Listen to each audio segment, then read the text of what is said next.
जंगलों के बीच बसा हुआ वो बहुत ही सुंदर महल था। महल के अंदर सन्नाटा पसरा हुआ था। उसी महल के अंदर एक विशाल कक्ष की दीवार पर एक बहुत ही सुंदर आईना लगा हुआ था।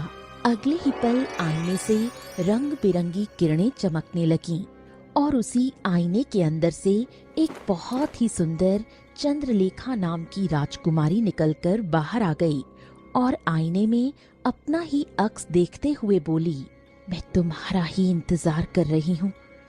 आज नहीं तो कल तुम जरूर आओगी और उस समय मैं दिन में भी निकल पाऊंगी और जिस दिन मैं सूरज की रोशनी में चल फिर सकूंगी उस दिन ये दुनिया मेरी मुट्ठी में होगी।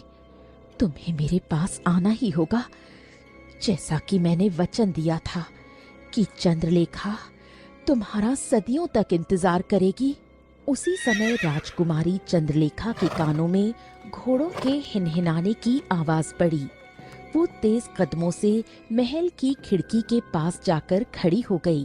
आकाश में काले बादल छाए हुए थे, तेज बिजली कड़क रही थी और दूर मूसलाधार वर्षा हो रही थी। तभी उसकी नजर जंगल में खड़ी एक बग्घी पर पड़ी। आज तो शिकार खुद चलकर यहाँ पर आ गया। उधर दूसरी ओर जंगल की झाड़ियों के बीच एक गड्ढे में एक बग्घी फंसी हुई थी। बग्घी में धनराज नाम का एक व्यापारी अपनी पत्नी लाजवंती के साथ बैठा हुआ था। धनराज बग्घी से बाहर निकला और कोचवान की ओर देखने लगा। अरे क्या हुआ कोचवान, क्या बात है? बग्घी तुमने कहाँ रोक दी है ये? हम जंगल के रास्तों में भटक चुके हैं मालिक। अब बग्घी जो है गड्ढे में फंस गई है। अब तो सुबह का इंतजार करना होगा। ओहो, तो क्या आज की रात हमें इस घने जंगल में काटनी पड़ेगी क्या? माफ कीजिएगा हुजूर, लेकिन इसके अलावा हमारे पास कोई चारा नहीं है, मजबूरी है। उसी समय बग्घी का दरवाजा खुला और लाजवंती भी बाहर आ गई। वो इधर उधर देखने लगी। तभी उसकी नजर दूर अंधेरे में सुनहरी किरणों से जगमगाते हुए एक महल पर पड़ी। सुनिए जी, वो सामने देखिए, वहाँ कोई महल है। क्यों ना हम रात वहाँ जाकर गुजारें? हैं? घने जंगल में महल? यह कैसे हो सकता है? देखिए मालकिन, मुझे लगता है कि हमें वहाँ नहीं जाना चाहिए। बकवास मत करो। तुम्हारे पास इसके अलावा और कोई उपाय है? मुझे तो बहुत तेज भूख लगी है। धनराज गहरी सोच में डूब गया। अब देखो लाजवंती, कुछ भी हो कोचवान सही कह रहा है। घना जंगल है, पता नहीं वहाँ क्या हो। मुझे भी लगता है कि हमें वहाँ नहीं जाना चाहिए। आप समझ नहीं रहे, ये जंगल की मूसलाधार वर्षा है, कब तक होती रहेगी पता नहीं। और जैसे जैसे रात बीतेगी वैसे वैसे जंगली जानवरों का खतरा बढ़ जाएगा। हम यहाँ सुरक्षित नहीं हैं। धनराज बहुत समझाने की कोशिश करता रहा, लेकिन लाजवंती नहीं मानी। अब देखो, अब अच्छा ठीक है, चलो ठीक है लाजवंती। अब अगर तुम मान ही नहीं रही हो तो फिर चलो चलते हैं हम, आ जाओ। अरे आप अपनी पत्नी की बात मानिए, लेकिन मैं नहीं जाऊंगा। मैं रात अपनी बग्घी में बिताना पसंद करूंगा। इतना कहकर कोचवान बग्घी के अंदर चला गया। धनराज धीरे धीरे कदमों से बारिश में भीगता हुआ अपनी पत्नी को लेकर उस महल की ओर बढ़ गया। बहुत देर चलने के बाद धनराज और लाजवंती महल के अंदर पहुंच गए। महल के अंदर एक बड़ा ही विचित्र सन्नाटा पसरा हुआ था। बाप रे बाप, बड़ी ही विचित्र बात है। महल की हालत देखकर ऐसा लग रहा है जैसे यहाँ रोज साफ सफाई होती है, लेकिन यहाँ इतना सन्नाटा क्यों है? ऐसा लगता है जैसे यहाँ कोई नहीं रहता। तभी अचानक दीवार पर लगी मशाल जल उठी और धनराज को सब कुछ दिखाई देने लगा। सामने एक बहुत ही खूबसूरत चौकी लगी हुई थी, जिस पर एक बहुत ही सुंदर राजकुमारी बैठी हुई थी। वो कोई और नहीं बल्कि चंद्रलेखा थी। तुम दोनों कौन हो? लेकिन आप कौन हैं? तुम मेरे ही महल में खड़े हो। मैं इस महल की राजकुमारी चंद्रलेखा हूँ।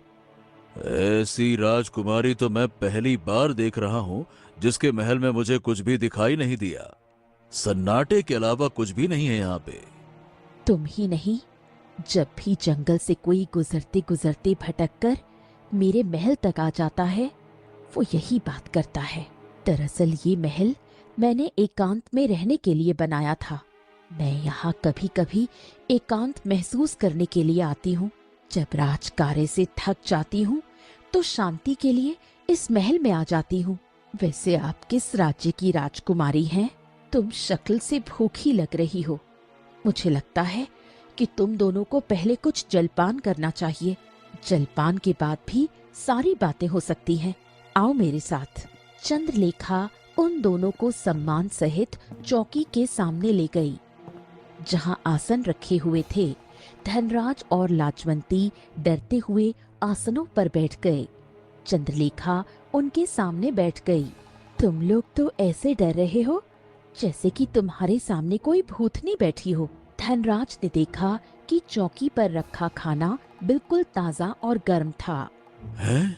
ये खाना तो बिल्कुल ताजा और गरम है, और आपके महल में कोई नहीं है तो ये खाना किसने बनाया खाना ये? मैंने बनाया। जब मैं एकांत में रहती हूँ तो सब काम खुद ही करती हूँ।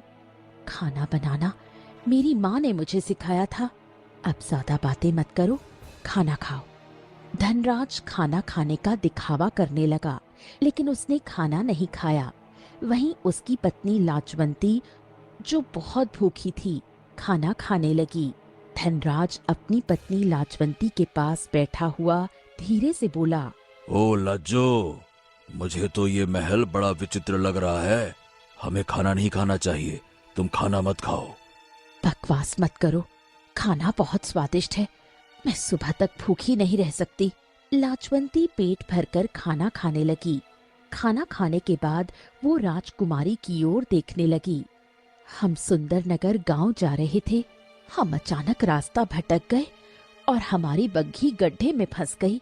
तुम्हारा महल देखा तो रात में शरण लेने के लिए यहाँ पर चले आए, लेकिन हमें नहीं पता था कि यहाँ पर हमारी इतनी आवभगत होगी।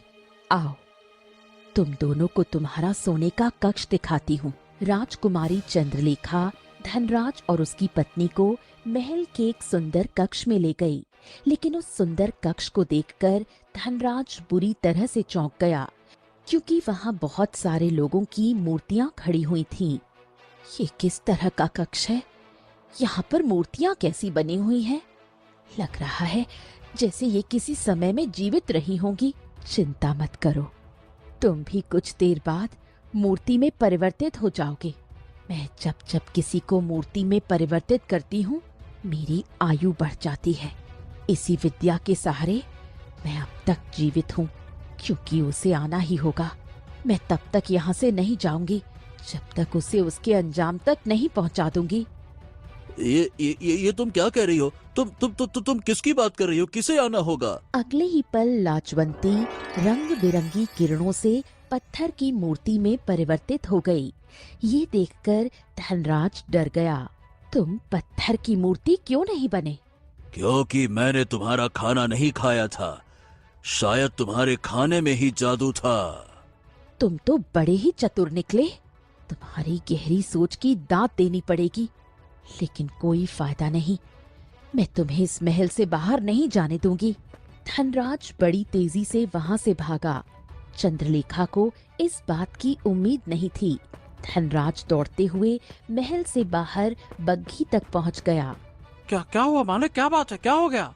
अरे जल्दी से अपनी जान बचाकर भागो। अंदर कोई जादू करनी है जिसने मेरी पत्नी को पत्थर का बना दिया। जल्दी चलो, जल्दी। कोचवान भी धनराज के साथ आगे की दिशा की ओर दौड़ने लगा। कुछ देर बाद अचानक वो दोनों किसी से टकरा गए और गिरकर बेहोश हो गए। चंद्रलेखा दौड़ती हुई उन दोनों के नजदीक आने ही वाली थी कि तभी सूरज की पहली किरण निकल आई। उसने सूरज की किरणों को देखा और दौड़ती हुई अपने महल के अंदर चली गई। वो दौड़ती हुई आईने के सामने जाकर खड़ी हो गई। तुम्हें आना ही होगा। जिस दिन तुम आओगी उस दिन मैं इस आईने से आजाद हो जाऊंगी और फिर मैं सूरज की रोशनी में भी बाहर निकल सकूंगी। अगले ही पल वो रंग बिरंगी किरणों के साथ आईने में समा गई।